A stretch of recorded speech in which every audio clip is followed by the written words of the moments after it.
This show is brought to you by justinform.com, a social media website that does not sell your data, does not lie to you, does not trade your privacy for any type of remuneration from any type of corporation. Justinform.com is where you go if you want to be informed. For journalists, for readers, watchers, for people who are interested in truth, go to justinform.com and tell them Tim Black sent ya.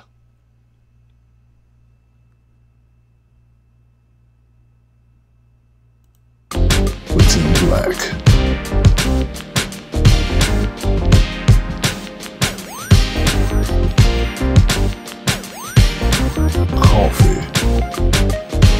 Coffee with Tim Black. That's right.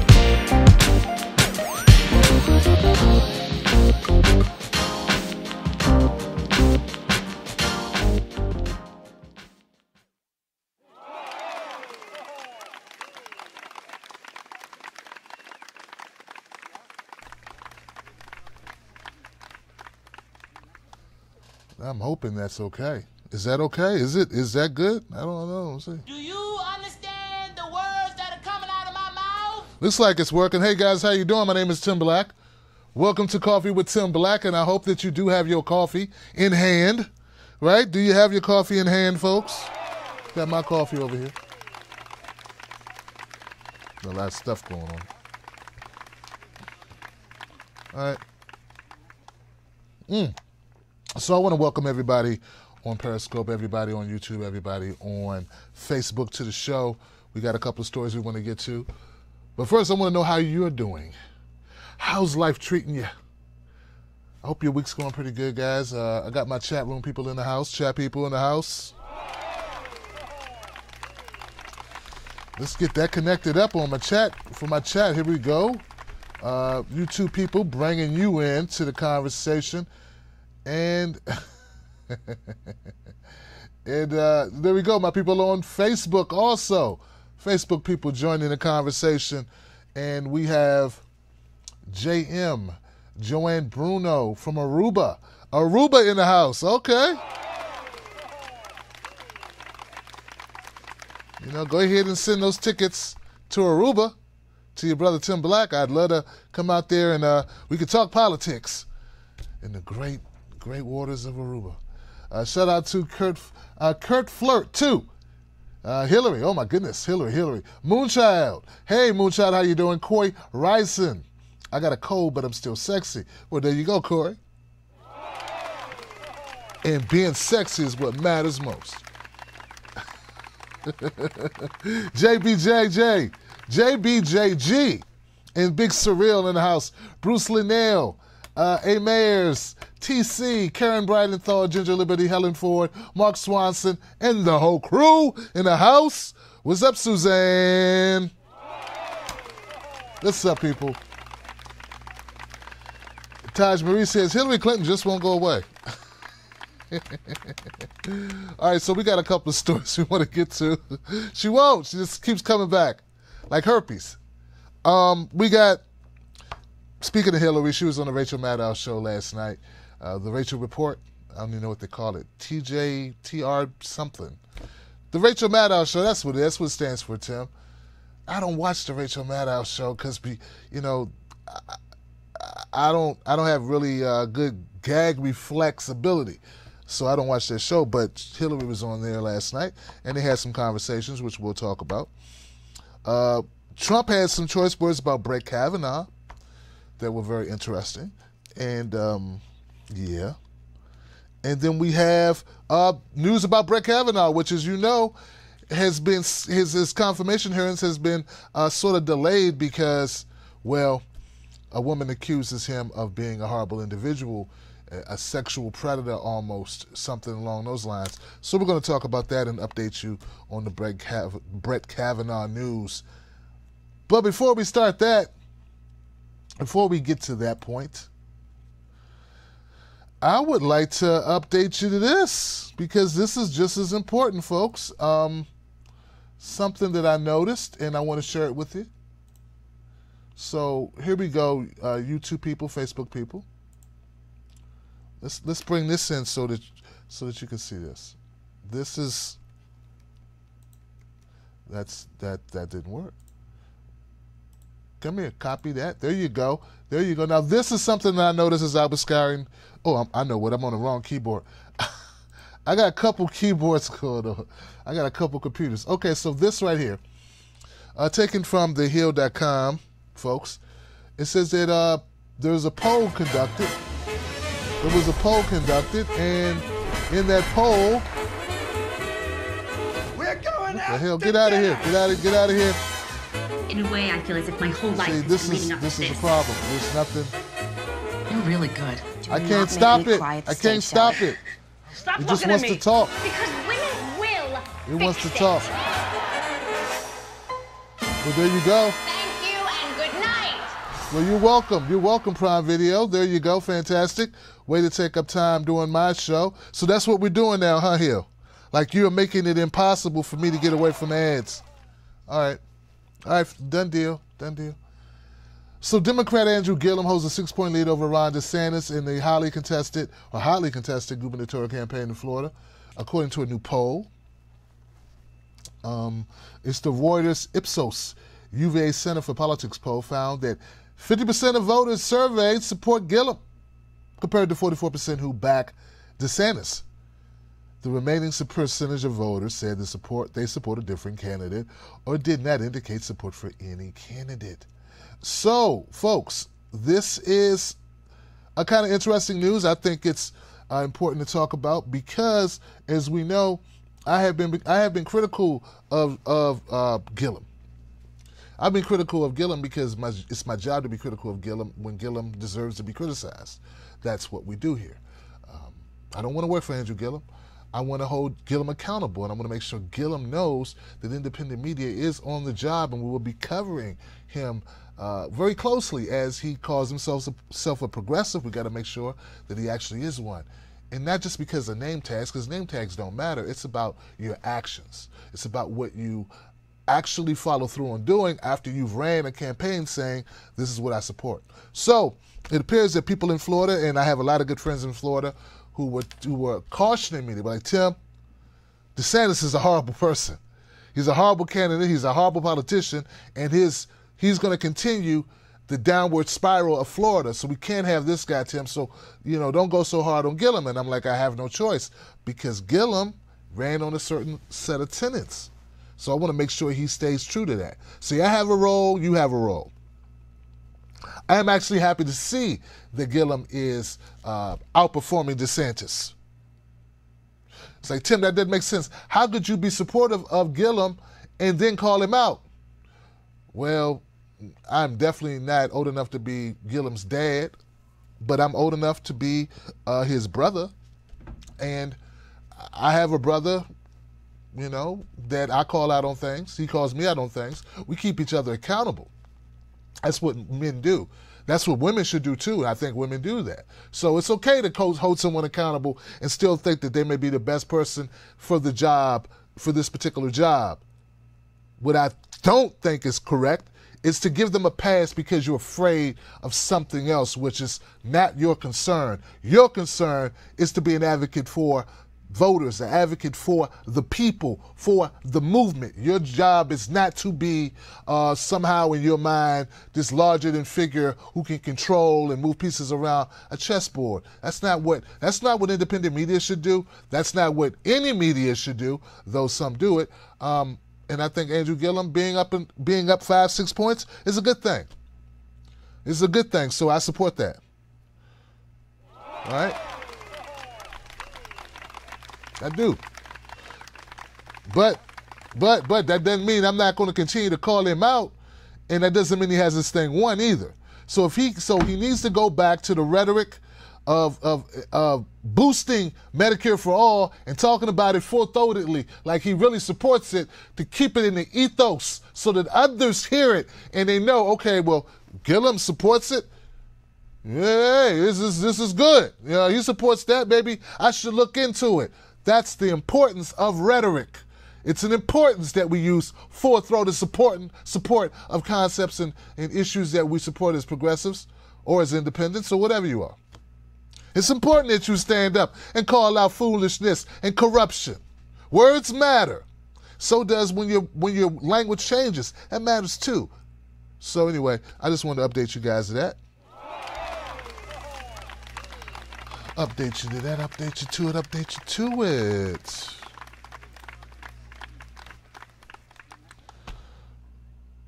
So Brett Kavanaugh, guys. Brett Kavanaugh. It's been a lot of conversation about old Brett Kavanaugh.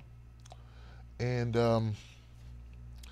as we know, as we've discussed on this channel, there's a lot about Brett that has people pissed off. And, you know, I don't know how far we really need to go back. If you've been watching the show, you know about Brett Kavanaugh. He's been nominated he was chosen by Donald Trump to be his Chief Justice. Democrat Andrew Gillum holds a 6-point lead over Republican Ron DeSantis in the hotly contested gubernatorial campaign in Florida, according to a new poll. The Reuters Ipsos UVA Center for Politics poll found that 50% of voters surveyed support Gillum, compared to 44% who backed DeSantis. The remainder of people surveyed like you can't stay on the Hill.com because then they start playing you videos, and they're horribly done. Hey, Hill.com, TTL Media, which is the name of my media company, would gladly produce watchable forms of digital content for your platform. Instead of you getting your cousin to do it, once you hire a company that's kind of prices are not crazy, and we're on the pulse of what's important to viewers and what's important in the news. So won't you contact me at tim@timberlakeTV.com and stop punishing us, forcing us to listen to your cousin read the news. It's horrible stuff, right? All right, so back to Brett Kavanaugh. We all know the situation with Brett Kavanaugh. He's been accused of sexual misconduct. He's been accused of forcing himself on a woman back in the early 80s at a house party of some sort. And that's where we are. Now, a lot of people are vacating Kavanaugh. Like, they're like leaving him like sort of at the altar, so to speak, because he's bad for business at this point. And that's where we are now. And even Donald Trump is on the record saying that he wants to hear what Mrs. Ford has to say, Christine Blasey Ford, who is the woman who wrote the article, well, not the article, but a letter with allegations about Brett Kavanaugh. She is the alleged victim of Brett Kavanaugh. And Trump says, well, if she testifies, it'll be very interesting to see what she has to say. If what she testifies is credible, maybe we got to take another look at Brett Kavanaugh. Now, I try to cover on this show all the things about Brett Kavanaugh that a lot of people are leaving out. I want it to be known there's some things about Brett Kavanaugh and what he stands for, besides the allegations, all right, that are problematic to begin with for people who want liberty and justice and equal access in this country. Brett Kavanaugh does not believe in net neutrality. He wants to give it to private organizations and the corporations. He wants to allow them to control our internet. I have a problem with that. Brett Kavanaugh seems to govern a lot using his Bible. Right here in my Bible, it says this and that, therefore, the Bible. I have a problem with people who can't separate church and state. Brett Kavanaugh.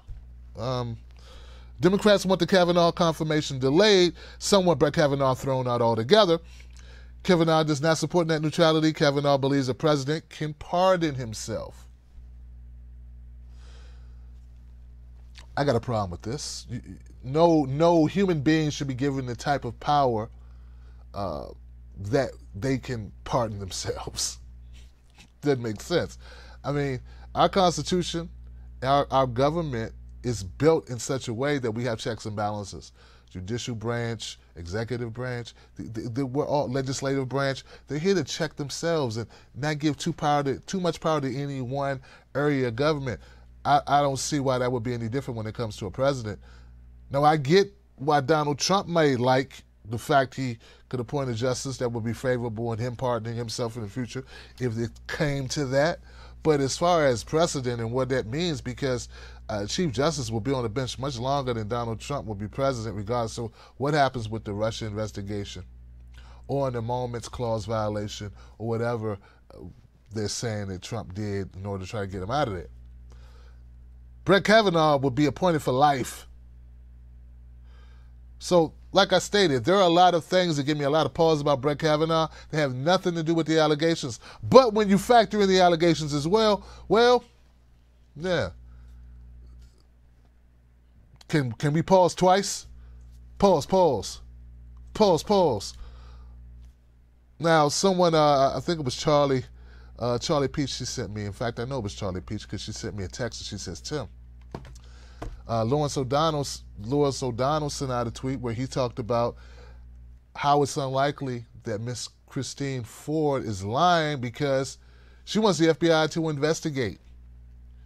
Liars don't typically want the FBI to investigate.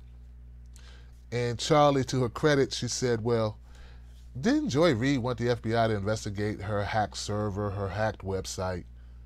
And it turned out to be totally bogus. Touche, Charlie, touche.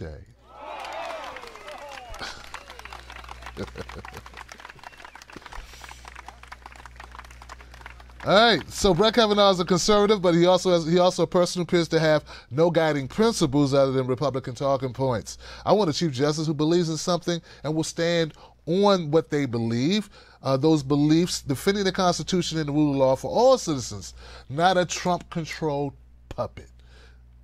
That's what I want. So, if Ford appears before the committee and makes a credible showing, that will be very interesting, and we'll have to make a decision, says Trump. If she shows up, that would be wonderful. If she doesn't show up, that would be unfortunate, says Trump. So let's all hope for Miss Ford, Christine Blasey Ford, to show up to add more credence to her testimony.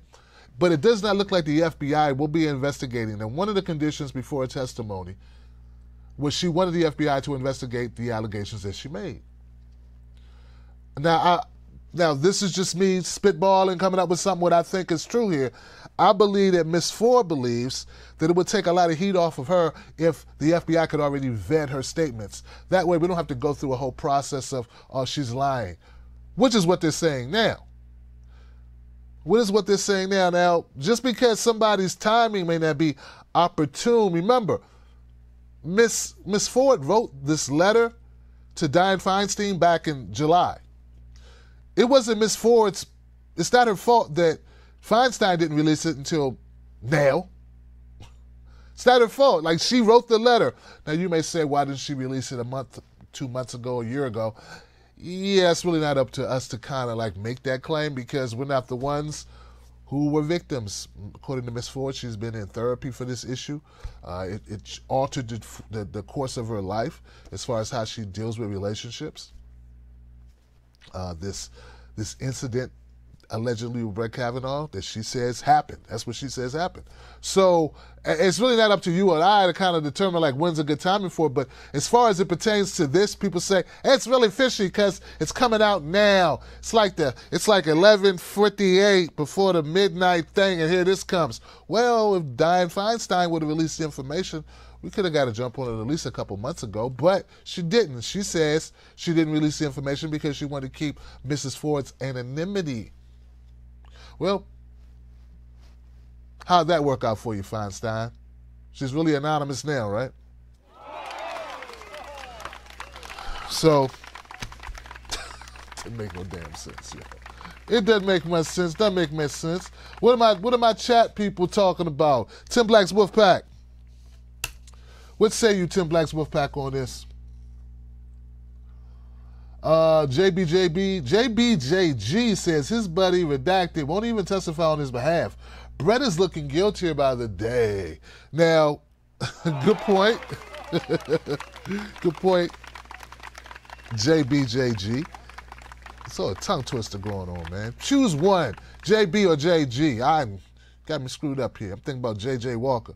But to JB's point, yeah, there is when he says redacted, he means a friend of Kavanaugh's that Christine Ford names in her letter. That friend has been on has made statements saying that he doesn't recall this incident ever occurring. So that's where we are with that. But that was another point that's made, JB, is that if Christine Ford is making this all up and this is all for political purposes, why would she put people in the room? See, one of those ironclad stories that are hard to disprove or prove are stories that involve just one person and another person and no one else around. And it truly becomes a he said, she said type of a situation. So that's one of the reasons why some people are saying, hey, there's a lot of credibility in these allegations because she put someone in the room where this can be confirmed or corroborated. And she gave this information up a couple months ago, and it's not her fault that Dianne Feinstein of the Judiciary Committee did not give over this information to the Judiciary Committee so that it could be properly investigated. I just said a lot real quick, didn't I? I tried to. Brandon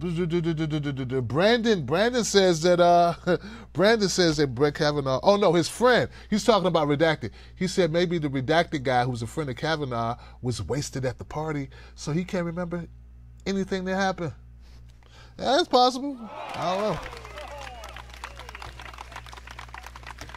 Very possible, Brandon. Very possible. Carla Levine said, I'm sure that Ford didn't want to go public, but she wanted the info out there. Carla, I have no idea. I would assume as well that if someone who hasn't become public, haven't gone public about this for, 35, 40 years, 35 years, probably doesn't want to go public at all, maybe feels compelled to go public. So there you go. There you go. It's tough situation. Tough call. Tough call. Am I really low? Is my volume is a little bit better now? Hey, hi. Is my volume better? I hope it's better. I hope it's better, guys. So, I got a couple other things I'd like to share with you, and I know that that Brett Kavanaugh is a big issue. And I understand, and a lot of people are concerned with it. And for the reasons that I've laid out, you know where I stand as far as his ideology. I wouldn't want him to be chief, chief lawnmower guy. You know, I wouldn't want him to do that. You know, but it's not up to me. It's up to those people in Congress, and hopefully we'll get a better Chief Justice. And but one thing I do fear, guys, and I'm gonna throw this out there, I do fear worse. Yeah, see, I do fear there being a worse pick out there. With Trump, I fear Pence. With Kavanaugh, I fear Roy Moore. Yeah, there are worse people. There are worse people than Brett Kavanaugh. Now, Trump did endorse Roy Moore, so maybe that's why he endorsed Brett Kavanaugh. But I'm just saying, there are worse people. Sometimes a bird in the hand is better than a creep in the bush, the bigger than the bush, something like that, something.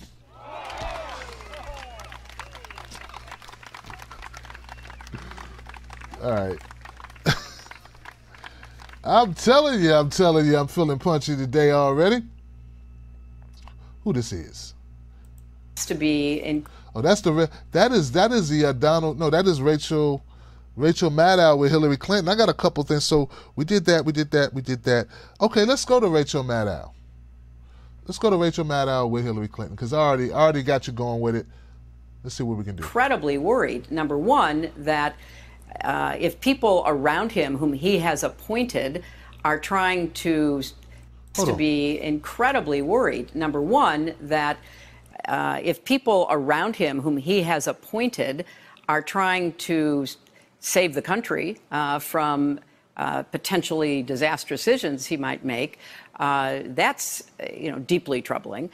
But it's also bothersome to see these anonymous sources saying this because I understand the dilemma they think they face. They think that if they're not there, after them, the deluge, there will be a total catastrophe.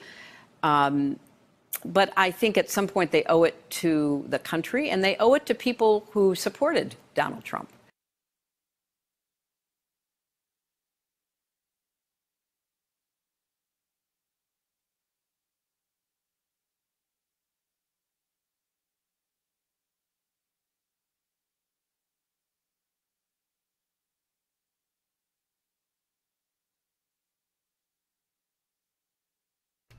There's a lot of things about Hillary Clinton I don't like. Sorry about that, guys. A lot of things about Hillary that I do not like.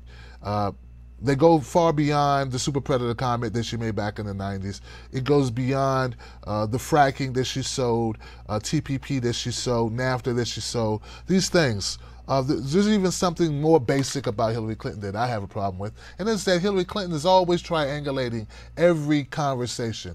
Even when she speaks here, she says, well, these people are trying to save the country, and it's really sad that they got to try to do this. It's sad that they would do this because, that's not their role. But I'm glad they're doing it. But then again, it's like always the dog that eats its own tail, the fish that eats its own tail, or not the fish, the snake that eats its own tail. That's who Hillary Clinton is.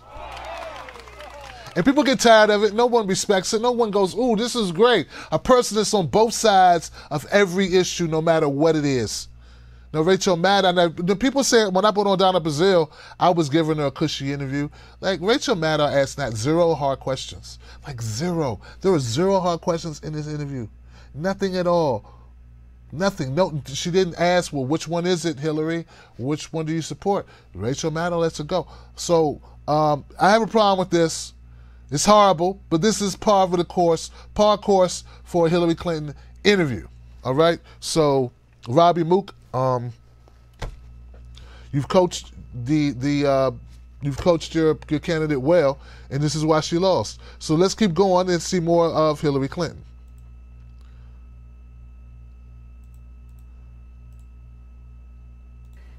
Because I don't think that those people really fully appreciate what is potentially possible under this presidency. What I worry about, Rachel, is that after this election, this president's going to wholesale fire people. That's my prediction for tonight, like my prediction from last year. And if we don't have one or both houses of Congress in place, he will be even more uncontrollable. And Hold on. See, this is another problem that I have, guys.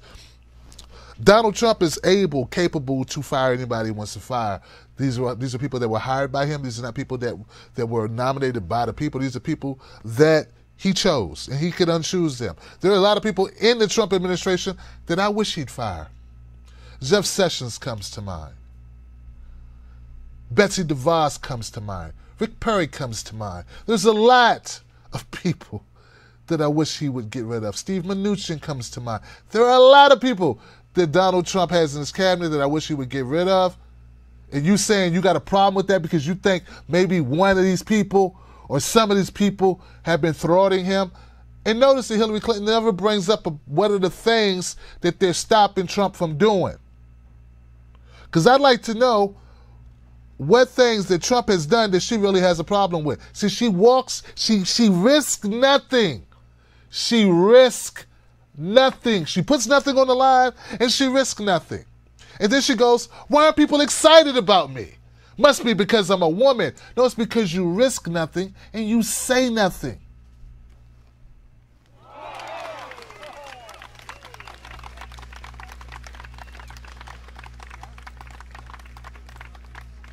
Unaccountable. He will fire people in the White House. He will fire people in his administration who he thinks are crossing him, questioning him, undermining him. And I think about all of the hours I spent in the Situation Room with President Obama. And we had vigorous disagreements about all kinds of issues. But I never, ever, ever doubted that the president was making the best decision he could based on the facts and the evidence as we were required to present it to him. He didn't say to us, well, here's what I believe, here's what my gut tells me. He said, what's the evidence? What are the facts? What are the consequences from, path A to path Z? That's not happening in this White House. And so the president is close to being uncontrollable. There are people still in there who, by their own admission, are trying to hold on to prevent even worse things from happening. And at some point, the American public has to say, number one, I may disagree with Democrats. I may disagree with, the direction of this administration. But one thing I believe in is we have to have checks and balances. That's why we have to vote for Democrats in November. So Hillary Clinton and I mean this very sincerely, guys, and I hope that somebody from the Clinton campaign is watching this, and I hope that some of my Vote Blue Anywho people were watching this, because it's not that there aren't some Democratic policies that are better or more superior, I feel, than Republican policies. It's just that when you have someone like Hillary Clinton who totally epitomizes what it means to not risk anything. Look, she won't even say specifically what are the policies that Donald Trump has implemented that she has a problem with. I bet none of those would be war, would they? Because Obama was bombing the hell out of countries too, and she was in that Situation Room going along with it. Were those the things that you were vehemently opposed to with Obama? Are those things that you vehemently oppose now with Trump?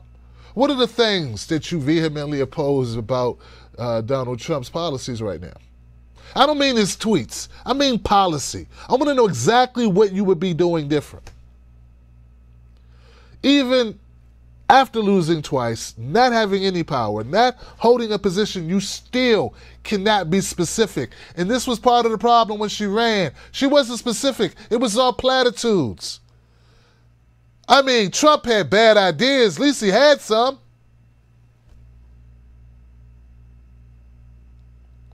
Hillary has no idea. She can't be specific and tell us what it is that Trump is doing that she detests so badly. And I'm sure it's going to be the wall that I don't think will get built. Splitting up families. Were you talking to Obama about splitting up those families when he was doing it back when he was in office? The mass deportations that made Obama the deporter-in-chief, that for some reason most of the people watching had no idea about until 2017, 2016. Wasn't that much oxygen given to that message? So what I'm saying is Hillary Clinton still can't go on the record and tell us what it is that she stands for and stands against, what she opposes. And at the end of the day, I oppose Donald Trump. It's not going to be enough to get you elected, nor will it be enough to make the country go in a better direction. You have to state what it is you want to accomplish and how people benefit from it. Not just tell me voting for you will be historic. Not just tell me we need to stop the orange guy. No, I need to know what it will mean to stop. What that would mean. What you're going to do different. ABC. All right.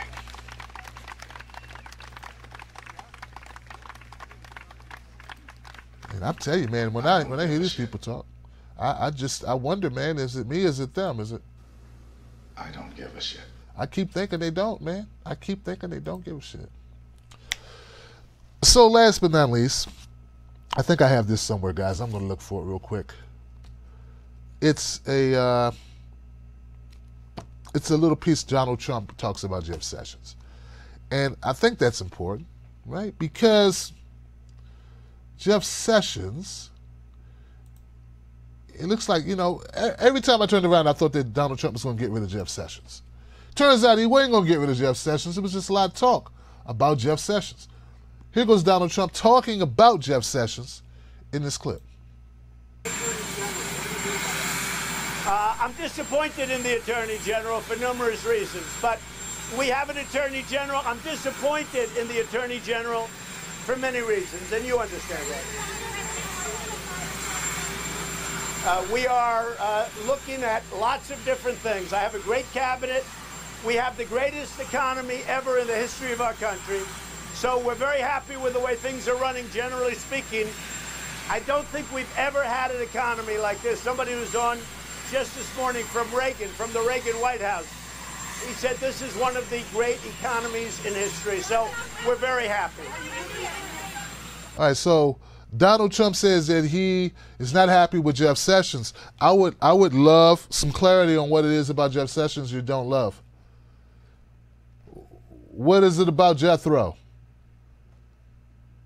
What is it about Granny from the Beverly Hillbillies that you do not like specifically? I want to know exactly what it is, because Jeff Sessions has been horrible in a lot of ways.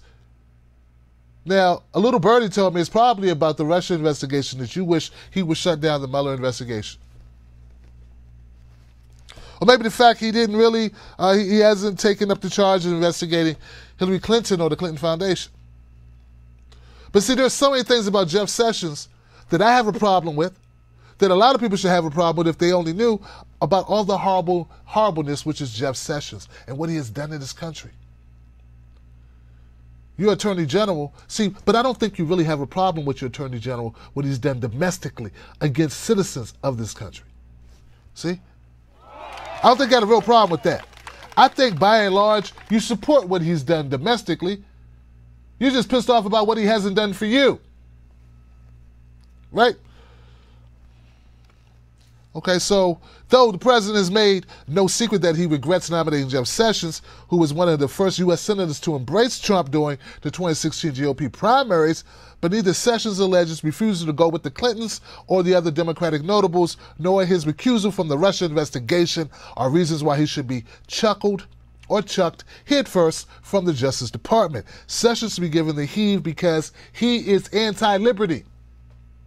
Jeff Sessions should be kicked out for a lot of reasons, and the least of those reasons are Russia or failure to investigate Hillary Clinton. The current Attorney General vigorously supports ballooning the federal government's power and authority over the states, and all in the name of expanding the nation's bullshit war on drugs.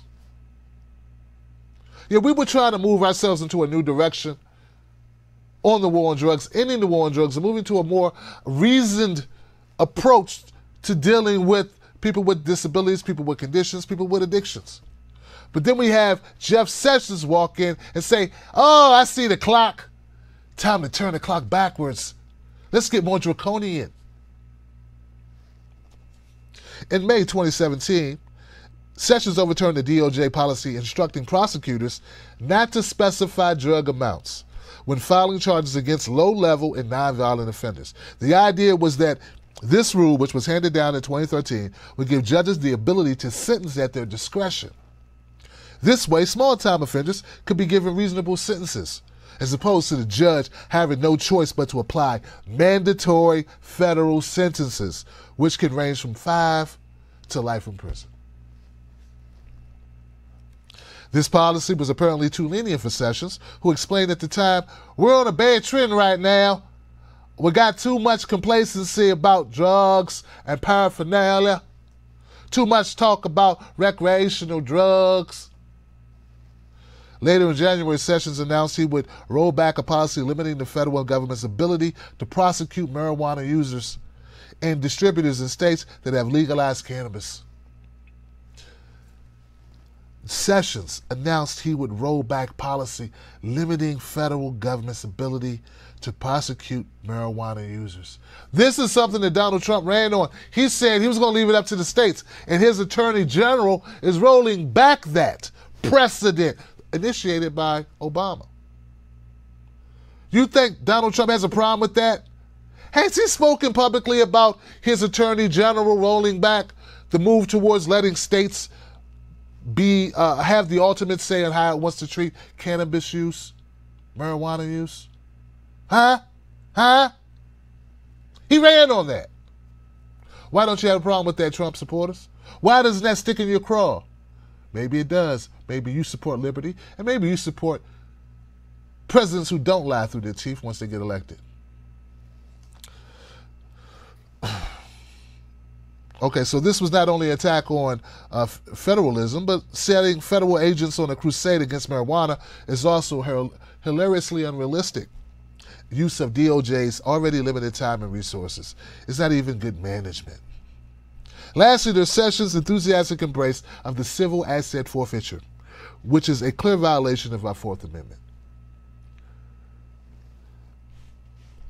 We have the right to secure our persons, our houses, our papers, and effects against unreasonable searches and seizures. But reversing previous civil asset forfeiture restrictions so that law enforcement agencies can skirt state laws goes far beyond bad. So, President Donald Trump, do you have a problem with Sessions taking away people's rights to their own possessions, to their own money, to their own assets? That's what civil asset forfeiture does. A lot of these people have assets seized by law enforcement, without even going to court or going to trial or ever being found guilty of anything. And they have to come up with money to try to go against the government in court to get their belongings back or their cash back.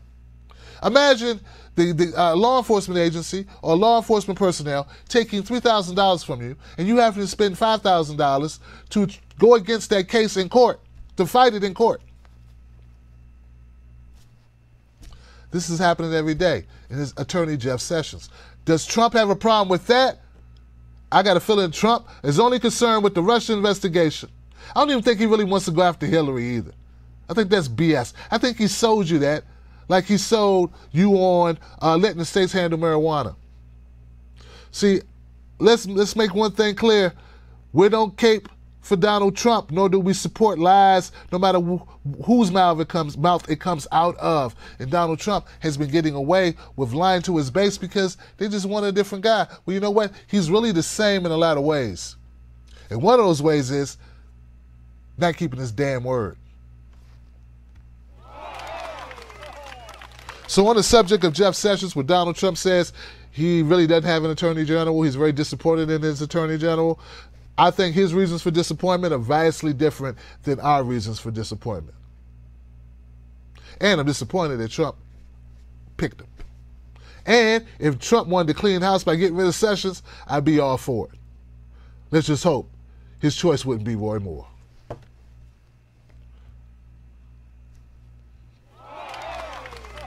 All right, guys. All right. That's the show for today. Thank you guys for tuning in to Coffee with Tim Black. Remember, this show is brought to you by viewers like you who enjoy, appreciate, and value independent media. Independent media is the only place where people are going to call out Trump and call out the Democrats at the same damn time. You think that's going to happen on MSNBC? It's not. You think it's going to happen on CNN? It's not. You think it's going to happen on Fox News? Hell no, it's not. All right? This is where you get it because this is the entity that's not controlled by either party. No, we don't carry water for the Democrats or for the Republicans. We just call it straight. That's what we do on this show. So, guys, if you're interested in maintaining this platform, helping it grow, go to patreon.com/TimTheStakeLive, become a member of the show, of my wolf pack. We got the greatest chat room online. Guys, I encourage you all to join it, share content from it. We don't always disagree. In fact, or we don't always agree. Sometimes we do disagree. We do so, try to do so passionately, but, not demonize one another. Hell, sometimes people disagree with me as well. All right? It's okay. We disagree sometimes. But our goal is to understand where each other are coming from, to at least understand what we disagree about and why this other person holds the belief that they do. That's what makes us different. That's what makes this platform special. And that's what's going to keep it growing. So, find me at Real Tim Black on Facebook and on YouTube. No, Real Tim Black on Facebook and on Twitter. I'm also on Instagram, guys. Look, I'm making a push towards Instagram. It's Tim Black Hit Night. Trying to get that to 3,000. We're at 2,000. Let's get it to 3,000 if you have an Instagram account. If you have an Instagram account, add me on Instagram at Tim Black at Night. The goal is 3,000. Hopefully we'll be able to get there in, let's say, 2 weeks. 2 weeks? Yeah, it's got to be a lot of Instagram people. I mean, if it's the most popular, one of the most popular social media platforms, how can I be 70,000 on Twitter, 50,000 on, I don't know, Facebook or whatever, some big numbers, but only 2,000 on Instagram? You guys too old to be keeping up with the new technology? Come on, guys. You on Instagram? Add me on Instagram. All right, that's it. That's it, guys. Karen Mitchell, I love you back. Brandon, thank you. And yeah, you're right. I will get you the link. Brandon. Thanks, brother. Moonchild, AT&T scamming folks. Marshall Smith, love you, so I got to get out here for a live stream. That's right, can disagree on opinions, can't disagree on facts. I love it. But you know what? The way, Julie Love, I appreciate that point. Like, we can argue about opinions, but facts remain. It's just those narratives around them, right? So the narratives are what really stick in my craw, but you're right about facts. The problem is we get so much fake news that sometimes we don't know what's factual, what's not factual, right? They're just telling us stuff based on, and you never know what they're omitting, You know what I'm saying, Jilly? So I know you know this stuff, but it's something I try to share with my viewers to try to wake them up, make them realize that it's not just blatant lies. Sometimes it's blatant omissions. And that comes down to editorial decisions. All right, guys. I'll see you soon. More information to come. I got so many updates to come, guys. Shout out to TJ. Shout out to TBTV Media, TTL Media. What we're doing here is changing the game. Thank you for being a part of it. All right.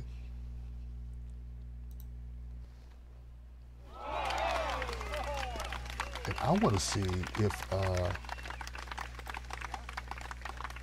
there we go. Yeah, they're there. All right, guys, share this on your social media platforms for me. Get the word out. We're dealing with a lot of suppression.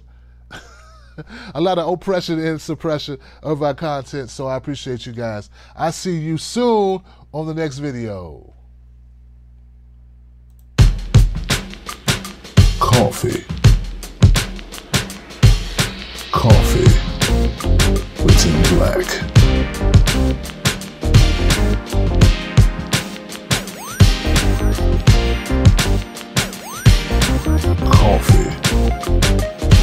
Coffee with Tim Black.